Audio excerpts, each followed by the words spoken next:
শুনো, এই ঘড়িতে তোমাকে একটু ভালো লাগছে, এটা নেওয়া লাগবে না, এটা ছেলেদের হাতে বানায়, বুঝছো? আরে এটা তো আমি বেল্ট চেঞ্জ করব। বেল্ট চেঞ্জ করে তোমাকে এটা ভালো লাগবে না। শুধু শুধু এত দামি ঘড়ি দিয়ে তুমি কি করবা, মেয়ে মানুষ? না না, ছেলেদের হাতে দামি ঘড়ি মানায়, বাট মেয়েদের হাতে দরকার নেই। কি?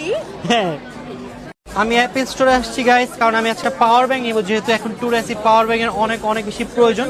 সো দেখি আজকে এখানে অ্যাপেল স্টোরে পাওয়ার ব্যাংকটা পাই কিনা। আগে কয়েকবার ট্রাই করছি বাট কোথাও পাই নাই, দেখছি। গাইস দেখো ওরা কি করছে, নতুন আইফোন নিয়ে শুরু করছে, সেলফি তুলতেছে। কি একটা অবস্থা, সেলফি তুলবি? এই দেখছো আমার কি ছবি তুলছে এগুলা? জয় কি তুলছে এগুলো?